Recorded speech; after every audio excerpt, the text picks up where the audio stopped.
राहुल गांधींचं झारखंडचे मुख्यमंत्री हेमंत सोरेन यांना पत्र पाठवण्यात आलंय। रांचीतील विद्यार्थी आंदोलनाच्या पार्श्वभूमीवर हे पत्र पाठवण्यात आलंय। सोरेन यांनी स्वतः आंदोलन करणाऱ्या विद्यार्थ्यांची भेट घ्यावी, विद्यार्थ्यांच्या समस्यांचे निराकरण करण्यासाठी झारखंड सरकार कटिबद्ध असल्याचा संदेश अधिक ठामपणे देण्यासाठी ही भेट महत्त्वाची ठरेल, असं यावेळी त्यांनी म्हटलं।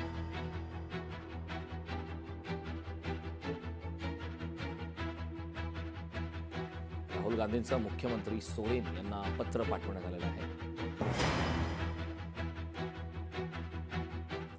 महायुतीतील इच्छुकांना बाप्पा पावणार, महामंडळ वाटपाचं भिजत घोंगडं लवकरच सुटण्याची शक्यता। या आठवड्यात महायुतीच्या समन्वय समितीची बैठक होणार आहे। सप्टेंबरमध्ये महामंडळ वाटप होण्याची शक्यता आहे। महायुतीचा महामंडळ वाटपाचा फॉर्म्युला ठरला असला तरी महामंडळ वाटप मात्र रखडलेलं आहे। मात्र याच आठवड्यात तोडगा काढला जाणार असल्याची सूत्रांची माहिती आहे।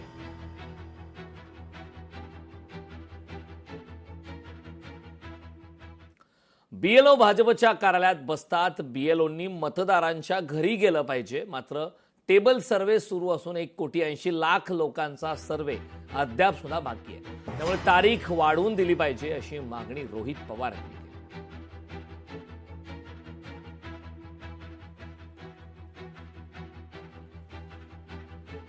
टेबल सर्वे खरं तर बीएलओनी काय केलं पाहिजे, त्या मतदाराच्या घरी गेलं पाहिजे, 3दा घरी गेलं पाहिजे क्रॉस व्हेरिफिकेशन साठी। पण असं दिसतंय की बीएलओ जो अधिकारी आहे सरकारचा, तो कोणाच्याच घरी त्या ठिकाणी जात नाही। बऱ्याच ठिकाणी जात नाही, ठराविक ठिकाणी ते जात असतील जे चांगले बीएलओ आहे, टेबल सर्वे करतात। टेबल सर्वे म्हणजे एकाच ठिकाणी बसून त्यांना भाजपचे कार्यकर्ते आणि काही राजकीय कार्यकर्ते जी माहिती तिथं देत आहेत ती बसल्या बसल्या फक्त टार्गेट पूर्ण करण्यासाठी टेबलवर बसून एका खोलीत बसून तो तिथं सर्वे सुरू आहे। 1,80,00,000 लोकांचा सर्वे अजून तिथं राहिलेला आहे आणि त्याच्यामध्ये इश्यूज आलेले आहेत। एक तर त्याच्या का डिले होतोय हे आम्ही समजून घेणार आहोत आणि मग जी डेट एक्सटेंड करायला पाहिजे, कारण का एवढ्या लोकांचा जर अजून सर्वे राहिला असेल तर मग कुठं ना कुठेतरी डेट सुद्धा वाढून घेणं तितकंच महत्वाचं आहे। हाही मुद्दा आम्ही तिथं बोलणार आहोत।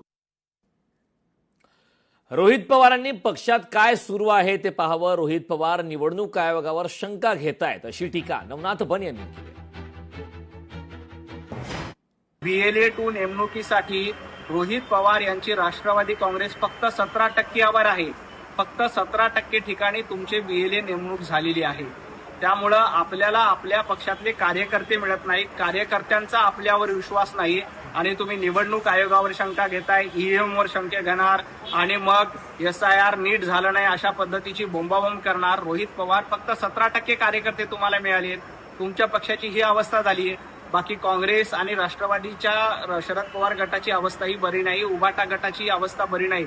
रोहित पवार आधी आपल्या पक्षात काय चाललंय त्याचं आत्मचिंतन करा। लोकशाही मराठी ऐका, पहा, जागरूक रहा।